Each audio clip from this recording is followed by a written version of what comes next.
अस्सलामुअलैकुम my brothers and sisters, hope आप लोग सब खैरियत से होंगे। और आज हम लोग पढ़ेंगे इंट्रोडक्शन टू सी लैंग्वेज। इससे पहले हम लोगों ने काफी सारा वीडियो डिस्कस किया था जो कि यूनिवर्सल वीडियो था हर लैंग्वेज के लिए, यानी कोई भी प्रोग्रामिंग लैंग्वेज अगर आप स्टार्ट कर रहे हैं तो वो वीडियोस आपके लिए इंपॉर्टेंट होगा ही होगा। आज से हम लोग बकायदा सी के ऊपर रिलेटेड डिस्कस कर रहे हैं, जिसके ऊपर हमारा ये पूरा कोर्स है। आज से हम लोग सी को बकायदा शुरू करने वाले, तो आज हम लोग इंट्रोडक्शन फर्स्ट, ये सी का हमारा वीडियो है, तो इंट्रोडक्शन ऑफ सी लैंग्वेज आज से हम लोग शुरू करेंगे। अगर प्रीवियस वीडियोस को आपने नहीं देखा तो इस वीडियो को डिस्क्रिप्शन में आप जाएंगे, आपको प्लेलिस्ट का लिंक मिलेगा। प्रीवियस तमाम वीडियोस को देख के जरूर आइए, वो बहुत ज्यादा इंपॉर्टेंट है इस वीडियो को समझने के लिए और आगे वाले वीडियो को समझने के लिए। वीडियो शुरू करने से पहले मैं आपको ये याद दिला देना चाहता हूँ कि अगर अब तक आपने इस चैनल को सब्सक्राइब नहीं किया तो चैनल को सब्सक्राइब कर लीजिए, वीडियो को लाइक नहीं किया तो लाइक कर दीजिए और इस वीडियो को शेयर भी कर दीजिए। So before wasting any time, let's get started. Introduction of C language, one of the most widely used programming language on the planet. दुनिया में सबसे ज्यादा इस्तेमाल होने वाला लैंग्वेज ये सी है, जिसको आज हम लोग पढ़ रहे हैं। ये फास्ट है, फ्लेक्सिबल है और फाउंडेशनल है। इसका मतलब क्या है? फास्ट का मतलब extremely quick compare to other programming languages. दूसरे किसी भी प्रोग्रामिंग लैंग्वेज से ये फास्ट है। Flexible, can be utilize in both application and technology. Technology में भी इसका अप्लाई होता है और एप्लीकेशन में भी इसका अप्लाई होता है। इसका मतलब समझ में आएगा आपको, आगे हम लोग पढ़ेंगे। Foundation, learning C makes other language easier to learn, यानी सी लैंग्वेज अगर आपको आ गया, बाकी कोई भी लैंग्वेज आप इजीली लर्न कर सकते हैं। ये इन चीजों को इन डिटेल समझते हैं। सबसे पहले introduction to C language.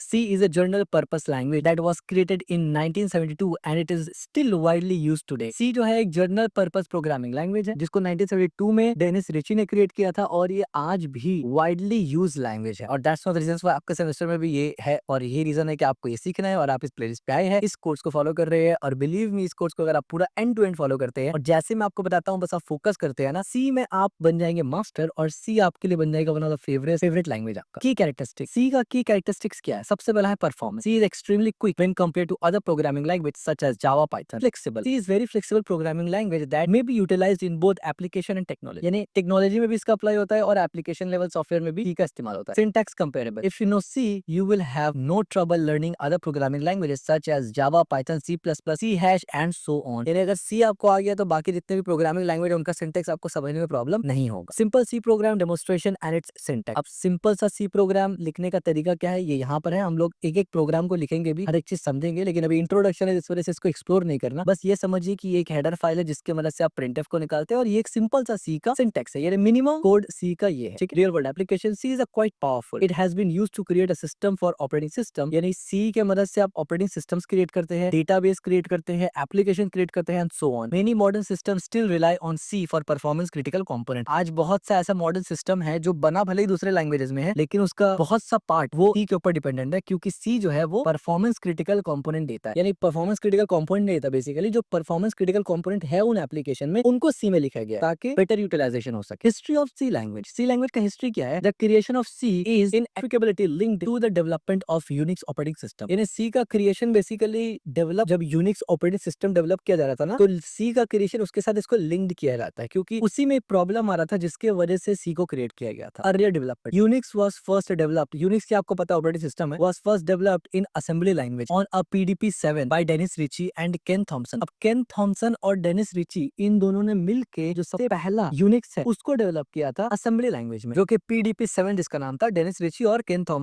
Thompson ने मिलकर। वो include other ideas from colleague, दूसरे आइडियाज भी कलीग से लाया गया, यानी कॉलीग्स उनके को काम करने वाले थे। They eventually adopt opted to move the operating system to PDP 11। अब प्रॉब्लम यहाँ पर ये हुआ कि बेसिकली उन्होंने फर्स्ट डेवलप किया असेंबली, यानी फर्स्ट यूनिक्स डेवलप किया असेंबली लैंग्वेज में पीडीपी 7, ये एक अलग ऑपरेटिंग सिस्टम था। अब जब वो दूसरे ऑपरेटिंग सिस्टम में स्विच किए पीडीपी 11, तो वहां पर आया प्रॉब्लम। अब यहाँ पर Thomas journey to create B pursue to C, यानी थॉमस का जर्नी बी से सी तक, बेसिकली पहले C programming B programming language था, बी बाद में सी बना। ठीक है, तो सबसे पहले attempt to create a Fortran compiler but evident it. सबसे पहले वो ये सोचे कि एक फॉर्ट्रन का कंपाइलर बना लेते हैं, लेकिन उसको नहीं बनाया उन्होंने। फिर डिजाइन किया BCPL, is a simplified version of system programming language, यानी सिस्टम प्रोग्रामिंग के लिए अलग से लैंग्वेज डिजाइन किया बीसीपीएल, लेकिन adjust syntax to be less complex and more comparable to flamlog. Thompson debated the result B, तो Thompson ने debut किया रिजल्ट बी को, यानी बी लैंग्वेज यहाँ पर बना। B was described as BCPL semantic with an abundance of Flamgol syntax, Malgol syntax. B features the bootstrapping compiler to make porting to a new machine easier. यानी आसान शब्दों में अगर ये बताया जाए तो B का जर्नी कैसा था B से C तक। तो पहले B प्रोग्रामिंग लैंग्वेज था, उसके बाद B से C आया। तो यहाँ तक तो मैंने बताया B कैसे बना। अब B से C कैसे करके बना? B में कुछ लिमिटेशंस था। Limitations of B. B was too sluggish and couldn't make use of PDP 11 characteristic like bytes accessibility. अब जैसे हमने पहले बताया कि PDP 7 में बेसिकली बना हुआ था ना, तो PDP 11 में जब ट्रांसफर किया गया इस B लैंग्वेज को, तो प्रॉब्लम होने लगा, पोर्टेबिलिटी रीडेबिलिटी का दिक्कत होने लगा, कैरेक्टरिस्टिक बाइट्स एक्सेसिबिलिटी का दिक्कत होने लगा। तो few utility were eventually created in it. This limitations lead to the development of. अब ये जो पोर्टेबिलिटी का इशू हुआ कि बी प्रॉपर तरीके से पीडीपी 11 में काम नहीं कर रहा था, कुछ ही चीज इस्तेमाल कर पा रहे थे, बाकी चीज इस्तेमाल नहीं कर पा रहे थे। ये प्रॉब्लम ही बेसिकली लीड किया डेवलपर्स को कि सी बनाया जाए। तो इस तरीके से सी का क्रिएशन हुआ बी के बाद। First C and new B launch. इसका क्या मतलब है समझते हैं। In 1971 Ritchie enhance B to use PDP 11। यानी अब जो बी लैंग्वेज था जो पहले लिमिटेड था, इस्तेमाल नहीं हो रहा था पीडीपी 11 में, अब रिची ने उसको यानी डेनिस रिची ने उसको 1971 में इनहांस किया, यानी उसमें चेंजेस किया, अपडेट किया कि वो पीडीपी 11 में चल सके। तो जब वो अपडेट लॉन्च हो गया, प्रॉपर तरीके से वो काम कर गया जो पुराना बी था, तो उसको बोला गया इंट्रोडक्शन टू न्यू बी, जिसको एनबी कहा गया, यानी न्यू बी। यानी वो पुराना बिल था जो पोर्टेबल नहीं था, अब नया बी है जो पोर्टेबल है as a character data type. अब इसमें कैरेक्टर डेटा टाइप भी मौजूद था। तो evolution from B to C. अब बी से सी तक का कैसे एवोल्यूशन हुआ, ये तो बी था, इसके बाद पीडीपी 11 में जब सपोर्ट हुआ तो न्यू बी आ गया, यानी एनबी आ गया। अब समझिए जो न्यू बी था, एनबी था, introduce character data type utilization in PDP 11 feature. यानी पीडीपी 11 में नया फीचर कैरेक्टर डेटा ये लाया। अब Unix kernel design, Thompson use NB to design Unix kernel. अब थॉमसन ने क्या किया, एनबी यानी न्यू बी जो इनहैंस्ड वर्जन था डेनिस रिची का, उससे डिजाइन किया यूनिक्स कर्नल को। लैंग्वेज फीचर एनबी इंट्रोड्यूस, यानी एनबी में जो बी में नहीं था, एनबी में नया फीचर इंट्रोड्यूस हुआ, array in character pointer array all the data type all types and function return type, ये सब कुछ बी में नहीं था, एनबी में इंट्रोड्यूस किया गया, यानी एरे इंट कैरेक्टर पॉइंटर ये सब कुछ। ठीक है, रीनेमिंग इट टू सी, यानी अब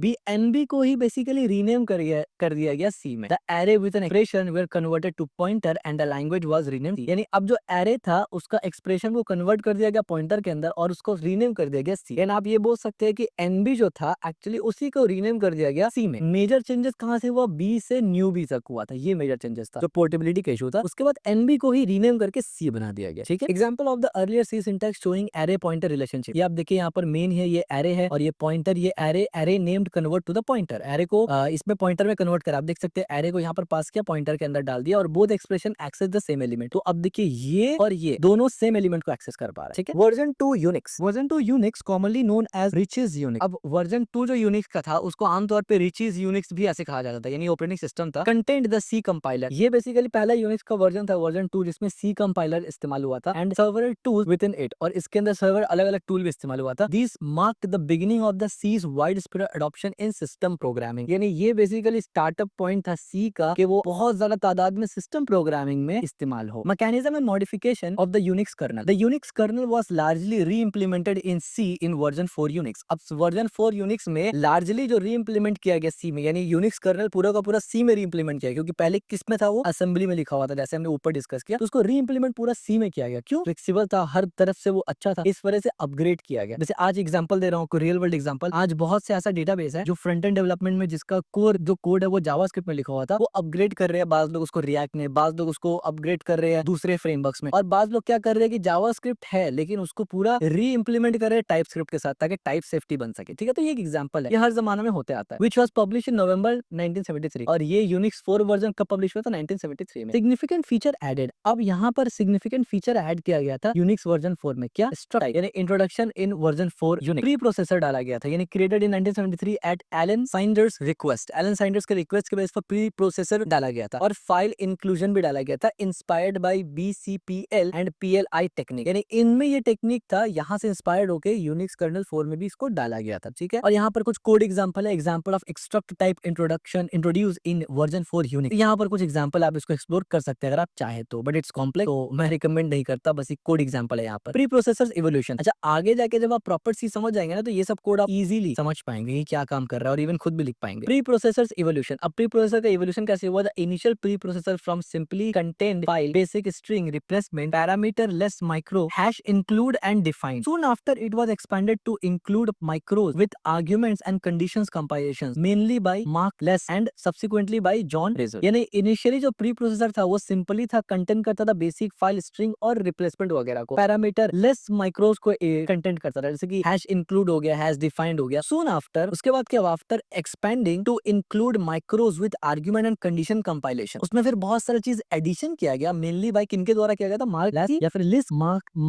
माइक लिस्क और जॉन रेजर के द्वारा। K and R C and standardization. इसका क्या मतलब है, के एंड आर सी, ये C summarize C programming language and standardization. Unix was amongst the first operating system kernel written in the language other than assembly. अब Unix एक ऐसा पहला operating system था, कर्नल ऑपरेटिंग सिस्टम का kernel था जो लिखा गया था असेंबली के अलावा, यानी सी में लिखा गया था असेंबली के अलावा। इससे पहले जितने भी कर्नल्स थे वो असेंबली में ही लिखे गए थे। Earlier standardization effort, Ritchie's and Stephen C Johnson, ये सी नाम के साथ है, C Johnson made additional improvement to the language in 1977। अब 1973 तक तो हमने पढ़ा हुआ था लैंग्वेज का क्या सिचुएशन था। 1977 में आके रिचीज, स्टेफन्स और जॉनसन वगैरह ने एडिशनल इंप्रूवमेंट किया लैंग्वेज में 1977 में, to improve the portability of Unix operating system, ताकि यूनिक्स ऑपरेटिंग सिस्टम में पोर्टेबिलिटी हो सके। Johnson's portable C compiler was the foundation for various C implementation in a new platform. Johnson ने एक basically portable compiler बनाया था, वो foundation बना कि सी का इंप्लीमेंटेशन अलग अलग प्लेटफॉर्म में कैसे हो सके, क्योंकि जाहिर सी बात जब आपने कंपाइलर बना दिया तो सी का कोड अब एग्जीक्यूटेबल फाइल हो गया, तो अब वो कोई भी प्लेटफॉर्म में चल सकता है, कोई भी सीपीयू में चल सकता है। तो इस वजह से ये फाउंडेशन बना, और यहाँ पर इसका कुछ बेसिक एग्जांपल बना हुआ है। Sorry, language extension. अब लैंग्वेज एक्सटेंशन क्या होता है? Several feature were added to the language in the year after release. अब आफ्टर रिलीज बहुत सारा नया नया फीचर लैंग्वेज में डाला गया, जाहिर सी बात है लैंग्वेज को और डेवलप करने के लिए। Void function that don't return a value, एक फंक्शन डाला गया वॉइड, फंक्शन का नाम है वॉइड। उससे क्या होता है कि फंक्शन के अंदर कोई भी वैल्यू नहीं रिटर्न हो रहा है, यानी फंक्शन कुछ भी रिटर्न नहीं कर रहा। दूसरा, स्ट्रक्ट रिटर्न टाइप, यानी इसमें क्या था? फंक्शन दैट रिटर्न स्ट्रक्ट और अ यूनियन काइंड। ठीक है, ये सब हम लोग आगे पढ़ेंगे, ये सी का पार्ट है। Struct collection, struct data type collection, allocation, और इसके बाद इन्यूमरेटेड टाइप्स, यानी named integer constant. Need for standardization, standardization का जरूरत क्यों पड़ा? The vast number of extension and absence of agreement on the standard library along with the popularity of the language and the fact that not even Unix compiler accurately implemented the KS specification made standardization necessary. यानी vast number of extension था, and absence of agreement था on the standard library, यानी हर language के एक अपना standard community library होता है, along with the popularity of the language and the fact that not even Unix compiler accurately implemented the K and R specification. यानी आसान शब्दों में C को अगर आप इस्तेमाल करना चाहते हो तो स्टैंडर्ड बनना जरूरी है, अच्छे तरीके से, सही तरीके से उसको इस्तेमाल करने के लिए। और ये जो अपकमिंग डेवलपर्स है ना उनके लिए है, जो एडवांस डेवलपर है उनके लिए नहीं है। एडवांस डेवलपर को कोई फ्रेमवर्क, कोई तरीका नहीं चाहिए होता, उनको पता होता काम कैसे करना है। लेकिन जो नए लोग हैं जिनको पता नहीं है सी में कैसे काम करना है, कैसे इंप्लीमेंट करना है, क्या लाइब्रेरी है, कहां से क्या यूटिलिटी हमको मिलेगा, उसके लिए ये स्टैंडर्डाइजेशन जरूरी था। आंसी सी एंड आईएसओ, यानी एएनएस को आंसी भी कहा जाता है, सी एंड आईएसओ। सी, अब इसका क्या मतलब है? आंसी सी आईएसओ का मतलब है पहले बेसिकली सी को आंसी चलाते थे, यानी पावर्ड करते थे, और उसके बाद आईएसओ करते थे। ठीक है, तो समझते हैं। इन लेट 1970s एंड 1980s, यानी 10 साल डेकेड 1970s एंड 1980s जो था, C was implemented for various mainframe computer, minicomputer and microcomputer, यानी mainframe computers, minicomputer, microcomputer वगैरह में सी का इंप्लीमेंटेशन होता था। स्टैंडर्डाइजेशन प्रोसेस, अब स्टैंडर्डाइजेशन प्रोसेस क्या था? In 1983 American National Standard Institute यानी ANSI formed a committee X3J11 to establish the standard specification of C. यानी अब आंसी के अंदर जब सी आया तो उन्होंने क्या किया, एक स्टैंडर्ड स्पेसिफिकेशन सी का बनाया कि ये होगा सी, इसमें ये सब चीज किया जाएगा। यानी जैसे आज प्रोग्रामिंग लैंग्वेज हम लोग देखते हैं एक स्ट्रक्चर्ड वे में कि ये सब सी का पार्ट होगा, और इन लाइब्रेरी को सी के अंदर नहीं डालना है हमें। The standard was ratified at ANSI X3 159 और 1989 programming language C in 1989, often referred as ANSI C. यानी आंसी ने जब इसको एक स्टैंडर्डाइज बनाया तो इसको आंसी सी भी कहा जाता है, जो कि 1989 में इन्होंने रिलीज किया था, एक स्टैंडर्ड सी लैंग्वेज। ये सी है और इसमें ये सब मिलेगा, स्टैंडर्ड सी और समथिंग लाइक C89, क्योंकि 1989 में ये रिलीज हुआ था, इसलिए C89 भी इसको कहा जाता है, स्टैंडर्ड सी भी इसको कहा जाता है, और आंसी सी भी कहा जाता है, क्योंकि आंसी ने इसको स्टैंडर्डाइज किया था। ठीक है, example of ANSI C standardize feature, जैसे कि ये इंक्लूड स्टूडियो एच किया और स्टैंडर्ड लाइब्रेरी एच किया, फंक्शन लिया प्रोटोटाइप एज आंसी की फीचर, कैलकुलेटर के लिए ये किया, और इस तरीके से हम लोग काम करते हैं। आगे जब हम लोग कोड को एक्सप्लोर करेंगे मजीद तो हम लोग इस सबको डिटेल में भी समझेंगे। ठीक है, अभी क्योंकि हम लोग तो इंट्रोडक्शन ही देख रहे हैं। उसके बाद आया ISO adoption in 1990। The ANSI standard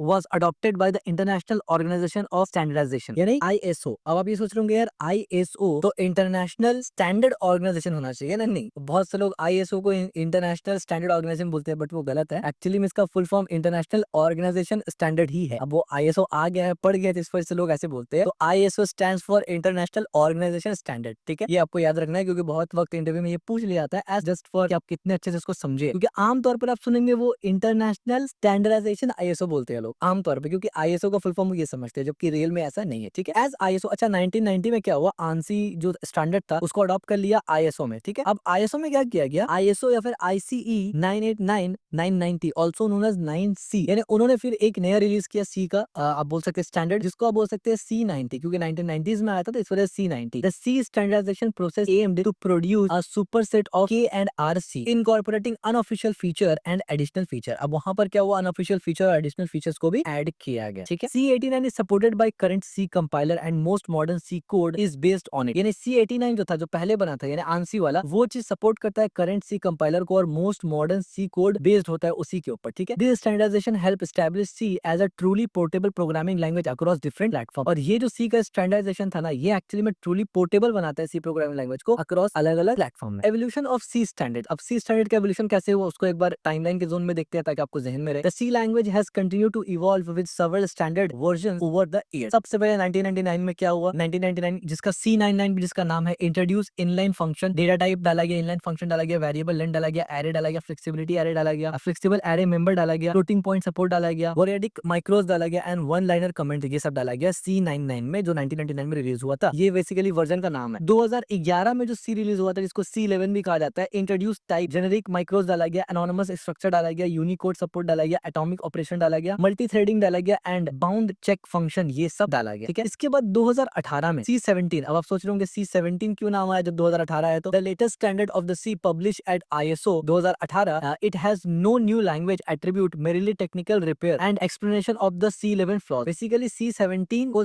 यानी 2018 में रिलीज हुआ, C17 क्यों बुलाया था क्योंकि एक्चुअली में ये C17 2017 में रिलीज होने वाला था बट 18 में हुआ, तो that's one of the reasons why C17 इसका नाम रह गया बट रिलीज 2018 में हुआ। और इसमें कुछ नया लैंग्वेज या कुछ नया चीज ऐड नहीं किया गया, टेक्निकल रिपेयर्स किया गया इसको और एक्सपेंशन जो हुआ था C11 का फ्लॉग उसको कवर किया गया। इसके बाद जो सबसे लेटेस्ट वर्जन अभी चल रहा है विच इज 2024 में सी आया C23, the informal moniker of the next main C language standard version followed C17, it's schedule to release in C, यानी बेसिकली ये C17 को ही फॉलो करता है और इसको रिलीज करने का शेड्यूल हुआ है 2024 में, तो ऑफ कोर्स 2024 हो चुका है, रिलीज हो चुका है ये भी। तो यहाँ पर कुछ एग्जांपल आप देखिए, basically example of C99 feature, यानी सबसे पहला वाला सी का फीचर, वन लाइनर कमेंट आप डाल सकते थे, वेरिएबल लेंथ वगैरह ओल्ड सी का कोड था और इस तरीके से काम करता था, ठीक हो गया। एम्बेडेड सी, अब ये एम्बेडेड सी क्या है, embedded C has always required non standard addition to handle exotic features like fix pointer arithmetic, many different memory banks and fundamental IO operation. अब एम्बेडेड सी बेसिकली क्या है, आपको पता है कि सी टेक्नोलॉजीज पे भी काम करता है, एम्बेडेड सिस्टम पे काम करता है, इसके लिए एम्बेडेड सी एक अलग से स्टैंडर्ड बना दिया गया, यानी जो एक्चुअल सी है वो अलग कर दिया गया एम्बेडेड सी से। एम्बेडेड सी एक अलग काम के लिए इस्तेमाल होगा, सी अलग काम के लिए इस्तेमाल होगा और इसीलिए embedded C has always required non standard addition, क्योंकि वहां पर आपको एक्स्ट्रा एडिशन नहीं चाहिए होता टू हैंडल एक्सोटिक फीचर्स वगैरह। अब स्टैंडर्डाइज ऑफ एम्बेडेड सी, ये भी देख लेते हैं कि एम्बेडेड सी का स्टैंडर्डाइजेशन क्या था। The C standardize committee produce a technical report in 2008 में जो सी का स्टैंडर्ड कमिटी था ना, उन्होंने एक टेक्निकल रिपोर्ट प्रोड्यूस किया that extend the C language to solve this difficulty by creating a uniform standard to which all implemented must comply. यानी कुछ टेक्निकल प्रॉब्लम्स था जो सॉल्व करने के लिए एक यूनिफॉर्म स्टैंडर्ड बना दिया गया कि इस तरीके से अब आप इसको इस्तेमाल करेंगे, जिसका नाम था स्टैंडर्ड सी, यानी embedded C, sorry not standard C. अब इसका एग्जांपल देखिए, example of embedded C feature including H studio name address embedded C feature, इस तरीके से एम्बेडेड सी लिखते हैं और फिक्स पॉइंटर का ये एग्जांपल है और हार्डवेयर का ये एग्जांपल। अब सवाल ये पैदा होता है क्या एम्बेडेड सी और स्टैंडर्ड सी अलग अलग है, उसका सवाल का जवाब हमने यहाँ पर दिया। Embedded C feature, embedded C has feature that not found in standard, of course, यानी एम्बेडेड सी में कुछ ऐसा फीचर है जो स्टैंडर्ड सी लैंग्वेज में नहीं मौजूद है, इसका मतलब ऑफ कोर्स ये दोनों अलग है, यानी ये एक एक्सटेंशन है जो अलग पर्पस के लिए इस्तेमाल होता है। फिक्स्ड पॉइंट अरिथमेटिक ये स्टैंडर्ड सी में नहीं है, for system without floating point hardware, name address space for accessing different memory bank and hardware IO addressing for direct hardware manipulation, यानी ये और ज्यादा लो लेवल पे आप चले गए। Summary, C has evolve from a simple language for writing Unix utility to an standardize. अब C एक ऐसा लैंग्वेज है जो कि सिंपल सा इवॉल्व, यानी सी एक ऐसा इवोल्यूशन लैंग्वेज जो सिंपल सा इवॉल्व हुआ था यूनिक्स का यूटिलिटी लिखने के लिए, लेकिन अब ये स्टैंडर्ड बन गया and powerful programming language use across diverse platform, अलग अलग प्लेटफॉर्म में इस्तेमाल होता है। सबसे बड़ी बात ये है from supercomputer to embedded system, supercomputer से लेके एम्बेडेड सिस्टम, वॉशिंग मशीन, ये सब चीज में भी its influence can be seen in many modern programming language, और इसका इन्फ्लुएंस जो है आप काफी मॉडर्न लैंग्वेज में देख सकते हैं। फॉर एग्जांपल नंपाई का काफी सारा लाइब्रेरी C++ और सी में लिखा हुआ है, जबकि नंपाई लाइब्रेरी किसका, पाइथन का, स्पीड के लिए ये किया गया है and it's continued evolving evolution ensure it remain relevant today's computer landscape, और कंटिन्यूस इसको इवॉल्व भी किया जा रहा है ताकि मॉडर्न डे में ये कंपैटिबल और मॉडर्न डे में भी ये उतना ही इफेक्टिव हो जितना फ्यूचर में होता था। So this is all about the introduction of the C, जिसमें हमने देखा कि C फास्ट है, C फ्लेक्सिबल है और C फाउंडेशन है, और इसके अलावा हमने समझा इंट्रोडक्शन, फिर हमने समझा हिस्ट्री ऑफ C, फिर हमने समझा फर्स्ट C कब बना न्यू से, यानी न्यू B से C कब बना, फिर हमने देखा मैकेनिज्म और मॉडिफिकेशन क्या था C का, फिर हमने देखा KRC स्टैंडर्डाइजेशन से रिलेटेड हमने डिटेल देखा जिसमें हमने ANSI और ISO को देखा, और फिर हमने एवोल्यूशन का स्टैंडर्ड देखा कि वर्जन्स कैसे कैसे आए, और आखिर में हमने देखा कि एम्बेडेड C को स्टैंडर्ड C से अलग कर दिया गया। तो this is all about introduction to C language. इसके बाद हम लोग C को और मजीद डिटेल में आगे बढ़ेंगे और आगे जाके हम लोग कोड्स वगैरह भी लिखेंगे, एक एक चीज को समझेंगे, यानी कोड हम लोग एक्सप्लेन करना सीखेंगे कि कौन सा कोड क्या कर रहा है इन डिटेल। अगर आपको वीडियो पसंद आए तो इस वीडियो को लाइक जरूर करना, चैनल को सब्सक्राइब जरूर करना और इस वीडियो को शेयर जरूर करना और कमेंट जरूर करना कि ये सीरीज आपको कैसा लग रहा है।